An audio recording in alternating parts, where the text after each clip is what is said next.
Hello and welcome to Cody and Corbin Have a podcast.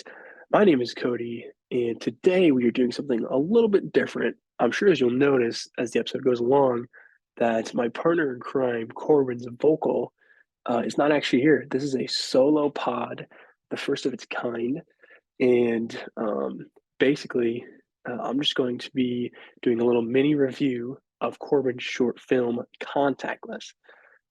So a couple things off the bat, just to talk about. The reason that I am doing this, if you didn't check out our trivia episode, Corbin somehow did defeat me in trivia. A little controversial, obviously, and basically the winner of the trivia got to pick for the other person to do a specific podcast on. And I guess this can be seen as a punishment, but I'd probably disagree. I think this is a lot of fun, just breaking down, sort of this short film from my good buddy. So yeah, I say we get right into it, right off the bat. If you don't know what I'm talking about, my guy and obviously the co-host, the normal, intro giver. You have to give me some feedback on my intro as well. Another thing to preface here before we start, I guess, if you're watching this on YouTube, I am in a different location than normal. I'm actually in my childhood home basement. So if you hear any dogs or anything in the background, that's my family upstairs. And ignore the background. Too many pictures. But anyways, let's get back to contactless. Oh, and another thing, super quick. I do have a cold, so if I sniffle or anything, that's the reason why. Enough. Contactless. Let's dig deep into this immediately. If you have not seen this, pause this right now and go check it out. I believe it's 8 minutes and 35 seconds, somewhere around there. So you have the time to watch this, and if you're going to listen to me ramble about it for a half hour, you might as well go check it out and see what I'm talking about. But first off, I want to shout out everyone involved in this production super quick because they definitely deserve it. Corbin's a vocal. He had many hats in this. As you guys know, Corbin's super hands-on, and he did write. He wrote the script for this. He directed this project, and he also edited as well. Not super surprising from all of us here at KHAP. Obviously, a very talented guy. And then as well, I want to shout out some of the producers, Colby Goyette. Again, if I botch these names, I do apologize. But Colby, Jeremy Sklar as well was an executive producer. And then director of photography was Pablo Villa. Sound recordist Ben Weirtz. And then the main cast, Jack Loeb, who you guys know, he was on KHAP. He did our Ferris Bueller's Day Off episode. Great episode. Go check that out. He stars alongside Chris Duncan. And then our good friends as well, Jake and Austin Nightingale. Sorry about that, Austin. But yeah, our good buddies who have been on the podcast as well, and you guys know them from some of our drafts. They also have parts in the film, so shout out to them. But that's all the preface. Let's get into Contactless. So the first thing I want to talk about, and it's similar to just how we would start our episode. Let's do roll credits for Contactless. Roll credits. Roll credits. So first off, I want to talk about, we always say, is it a good title? Is it a bad title? Does it have deeper meanings? And in this film, I do think it's a fun title. Also, it is said pretty much right away in the movie. And that's always one of my favorite parts of the movie is when the title said. So shout out Corbin there. Maybe that was. They just want you to leave it at the door. Contactless.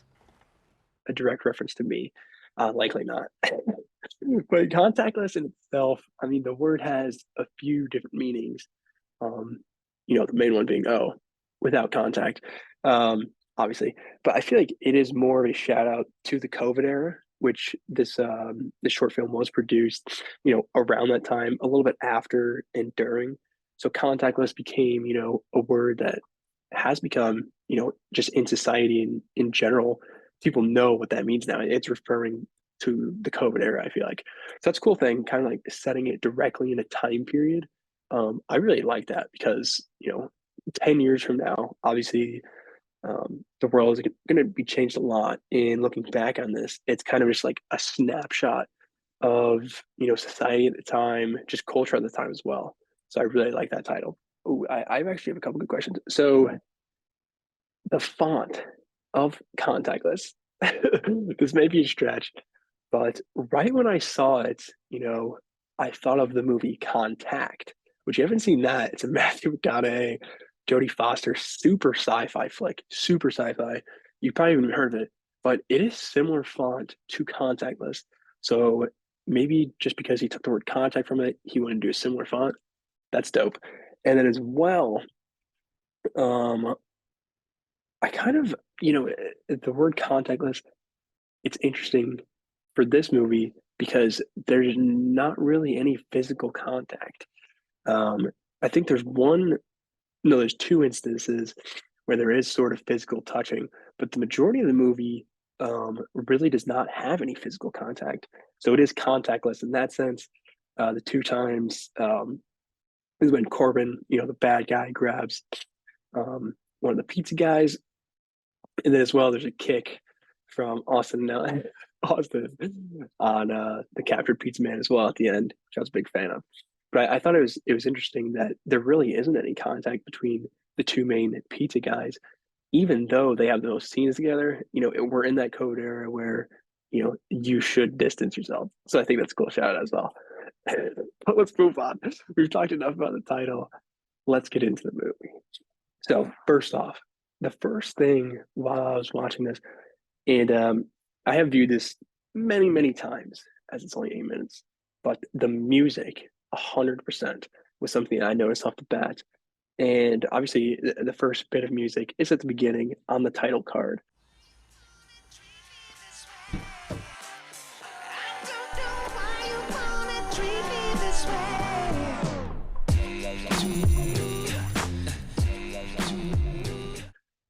You kind of have like an 80s beat, kind of like a super bad Guardians of the Galaxy feel, maybe a little bit with that first song choice, super upbeat, maybe like this character's he's going out there, he's putting himself out in the world, and hopefully he gets something positive.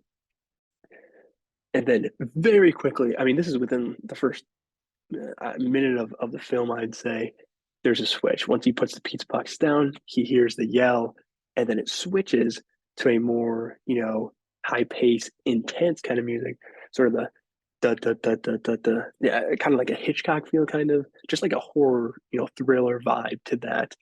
And the thing I really like about that a lot is just the transition of that, and then it turns out like that beat is just the pizza guy, drumming on the steering wheel.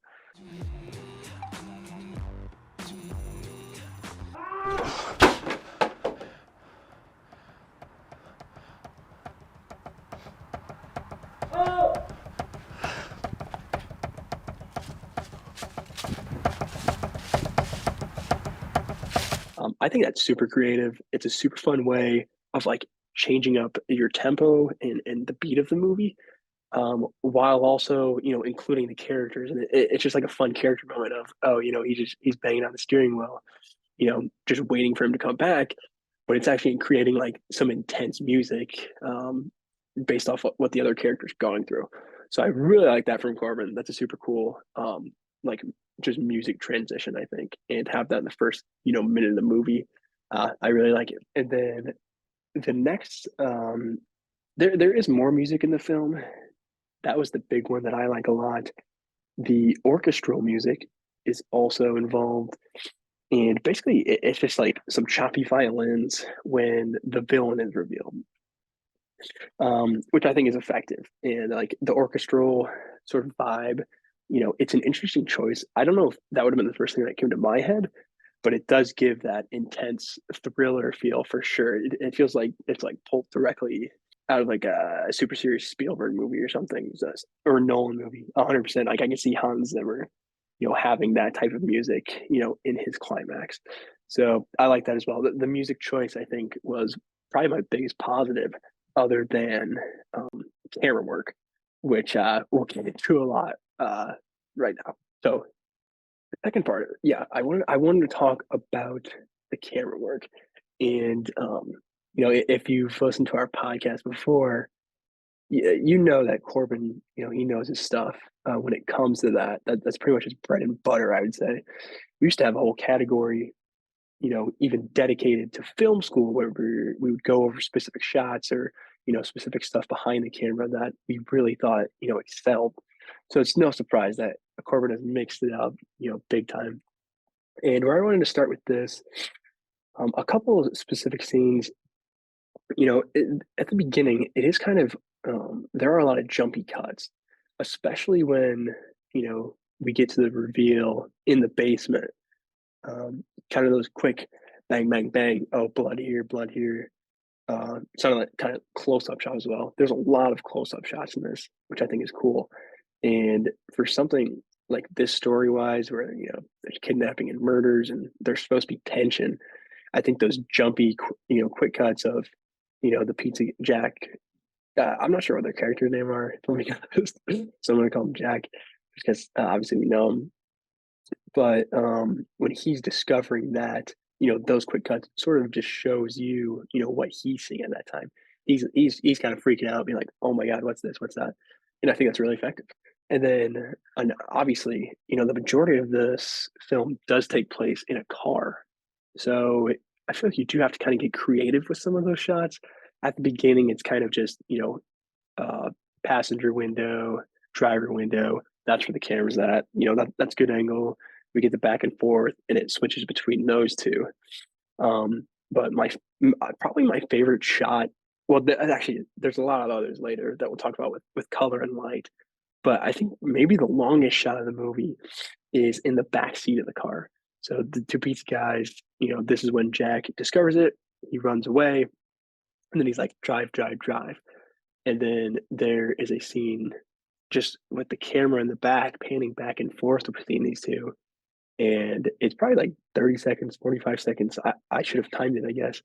But that like extended camera work, and it's the only time it's used in film as well. So, and then to use it for that period of time, I think it's a lot of fun, and it just adds a different look at the characters.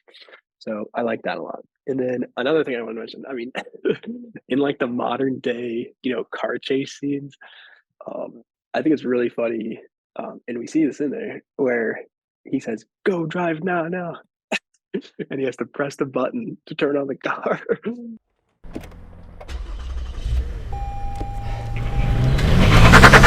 I think it's so anticlimactic these days. I feel like, oh, like we gotta go. You jam your keys in, you turn it, you peel out of there. But modern movies, we're losing keys, and you just go, boop. Then you have to wait for it to turn on, and then you take off. So I really like that. I think that's a lot of fun as well. I don't know if that was a specific choice to use that certain car, or they didn't have many options. Because I know Corbin Corbin didn't have the best vehicle in college, so maybe there's just not too many options. But I think that's funny. Like the modern chase, car scene, super anticlimactic start, I would say. But yeah, let's move on. And this is going to continue on, just talking about different shots that I really liked in the film. But it's going to be more talking about lighting and colors as well. And that really all starts when we meet Corbin's character. Corbin, if you see my letterbox review, I say the Tarantino-esque cameo, you know, really, really took it to 5 stars for me, which, it's kind of a joke, but at the same time, um, like Corbin's specific role in the film is maybe the most interesting part. So his re- his introduction, not his reveal, excuse me, his introduction when they get there, we don't see his face. We just see, the bottom portion of his body. And I think that's cool just because he has such like subtle and almost like welcoming hand motions. He's going like, "Hey, come in, like it's okay, whoa, whoa, whoa." He's got his hands out, whoa, whoa, whoa, calm down, waving his hands in, saying, "Come in, we'll figure it out, don't worry." So his introduction, just through like hand movement and like placement of camera, I think really, makes him like a welcoming character. I don't know how else to describe it, and it makes the twist a little bit better, I would say. As we continue on the movie, obviously there is the reveal that Corbin is the bad guy, which is fun in itself. And there's a couple of lines I really enjoy. We'll get to, but the shots on Corbin, that twist specifically, that twist reveal shot of him in the back room with the red light covered him, and they're listening into the conversation. He's something on the phone, ratting them out or whatever. I love that. Obviously, the usage of color red to indicate, a bad guy. That's as old as it gets. Like Darth Vader esque. I feel like that. There's a beaming amount of light on him. Um, really, like just change the character instantly, and he goes from the friendly, welcoming cop to about the worst human being possible. Just in that one instant, that one scene, and that red light, I think is indicative of that, and it helps it be more effective. And then moving on to my favorite scene in the entirety of the film, and that would be the phone call scene. So we have a phone call between Corbin and Jack, and the lighting in this as well is super fun. Just because, and I love the choice as well to go from the daytime to the nighttime, just because it gives off that feeling of creepiness. What I always say in horror is most times the most realistic is the most scary. And I feel like if people have had an experience like that, a scary phone call is much more scarier at night than it is during the daytime. That's just my opinion. But I mean, obviously, in this film, we get the close up shot of Corbin and Jack on the phone, and Corbin he does use a lot of close up shots. Um, there are several directors who do like to do that, and everyone's obviously going to frame their shots differently. But I feel like for these scenes, or the scenes that he does do close up shots, it does work just because it is significant character moments, and you really get to see like the emotion and everything. So looking at Corbin's character in this specific shot, I mean, it's dark out, but the light is in his face. And it kind of gives off vibes like he's in like an attic at like 3 a.m. telling like ghost stories. Like he's got that flashlight on his face, kind of. So I like that. And then obviously his iconic line, "Don't call the police. I am the police. It." Don't try calling the police, because I am the police, bitch. I mean, there's another line I'll mention later, but that is my favorite line in the movie. And Tarantino himself gets to say it, so I love that. I'm gonna say it again because I really like it. I am the police, bitch. It's got low key Jesse Pinkman vibes from Breaking Bad. Maybe a little more of the biatch would have been him exactly, but I think that's got to be a reference to Jesse Pinkman there. But I love that scene. The acting is fun, and you really just get to deep dive into those characters more. In that specific one, we learn a little bit more info about Corbin.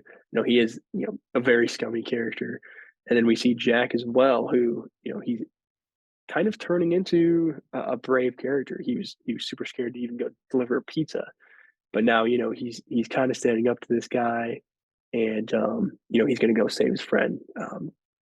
So kind of just there is a little bit of character growth even within 8 minutes, which I think is good writing. So shout out to the writer there, Corbino. Okay, let's move on to the next shot that I really love, and we keep it in the nighttime. All of the dark shots I think are very well lit, and obviously the next scene is Jack showing up in his car, trying to make a trade off for Pizza Boy number two. And then Austin's there as well. And the car lighting I think is very very very cool, just because like you use the car lights as lighting. Obviously there is other stuff there to help, but that is the main source of light in that scene. um, and then yeah, continued character growth of Jack becoming brave, and he's about to run over Austin. And I think Austin, shout out him. I hope he does listen to this, because I'm not gonna lie, I think he's my favorite performance in this. Jack's great, the other guy's great, Corbin's great, but Austin's facial expressions, specifically in the close up, and there's another obviously close up shot here when he's about to get run over. Um, it's probably my favorite scene in the movie. It's not my favorite shot, I wouldn't say, but well, maybe it is my favorite shot. I think I said it wrong. I think I said it backwards. I think that's my favorite shot in the movie. It's not my favorite scene though. I'm sorry. That shot of like, oh, his eyes, opening super big. I think it's super creative and a lot of fun. And then obviously it gets cut off anyways. I would have liked to seen him get run over. I don't know if they had the budget or the stunt work for that. But yeah, shout out Austin. I think extremely underrated performance. And then let's just go directly to the ending. So if you stuck around listening this long, um, I'm sure you've watched this, and the ending is open up to interpretation. Um, and I'm not gonna lie, that's not my favorite thing in a movie. I think in a short film like this, it is a good time to use it just because it really grabs your attention and it makes you think about this for longer than you probably would just because it is short and you need something to be memorable. So to have a yeah, I mean, is it a twist ending? I'm not sure. There's the twist reveal where Corbin's the bad guy. I would say that's the twist. But is it a twist ending? I would say, I mean, it kind of is. Obviously, there's the twist reveal where Corbin's the bad guy, but then at the end, I mean, we have the realization of, oh, it's been a dream or a vision this entire time. And I do want to talk about that a little bit and give my interpretation of it. I think, I don't know. I think that it is kind of like a Black Mirror esque ending, just because it's kind of like a double twist, and it really leaves you thinking. So obviously, the reveal is it was a dream, or he's like, oh, I could think of something bad that could happen. He was envisioning that. So I think that did not happen, but we do hear pretty much the exact same, help. And it is, I went back and checked it. It's pretty much the exact same, sort of cry for help. So I would say, he envisioned this scenario, obviously. It was all made up and it didn't happen. That's my take on it. It did not happen. And but there is someone who's in need of assistance in the house. Now, if it's the same scenario, that's possible. But it could literally be anything. It could be, a little kid, yelling to his mom for help. Or, it could be, somebody's about to get murdered. So I think the difference is in this specific film, it shows what Jack should do, but I don't necessarily know if that's what Jack would do, just because the characterization is off the bat. This kid's scared to go drop off a pizza, during COVID age. I don't know if that's a legitimate fear, just because the title itself, contactless. You don't have to interact or talk to anybody. I would assume delivering this pizza, you put the pizzas down, you knock on the door, and you get the hell out of there. You don't even see the person normally. So I think in this scenario, in the real life one, and this is like I think this entire film is sort of like the dramatization in Jack's head. And in his head, of course, he's gonna think that he's the hero. But I think probably in real life, he would just run away. I don't even know if he'd go around, to the side and look for a window or anything. I think he'd just ditch.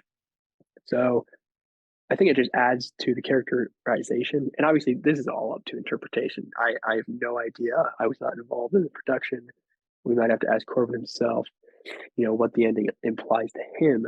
But for me, I don't think, this would actually play out in the story in real life. That's an entire dream sequence of about, 6, 7 minutes there. And it's kind of just a vision. So, well, I mean, obviously, this is a short film. If this was a longer film, I think this is a great opening scene, and then maybe would lead into the rest of the film. Maybe it's kind of just like an 8 minute opening kind of fake out, which is super creative, I think. And honestly, I don't think I've seen something like that in film. So, Carmen, when you get the money one day, you can really beef up the budget and maybe make the full scale one. But I really do. Well, I was gonna say I do like this a lot, obviously, but leaving stuff open to interpretation usually I don't enjoy too much. Um, I mean, recently we did a movie on Annihilation where it's kind of similar and stuff can get confusing, and it's really just your take on it. So whatever you like think the ending is implying, did any of this happen? Will it happen? Let me know because I think there are probably some other theories out there, and I'm not always the best at interpreting stuff. I know me and Corbin on that Annihilation episode completely disagreed on what happened in the movie, and we pretty much had the exact opposite thinking of what happened in the movie. So I'd love to hear what you guys think, and definitely reach out and let us know because I do think that it's fun when people have different opinions on the exact same media.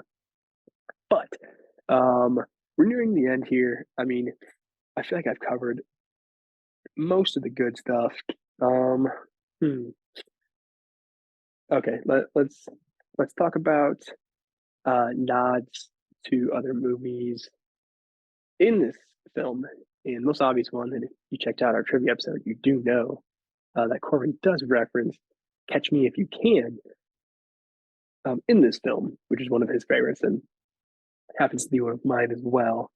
And it turns out the pizza company that these two are working for is Two Mice Pizzeria, which of course is a reference to the Two Mice speech that Christopher Walken gives at the beginning of the film and Catch Me If You Can. I kind of just want to do it.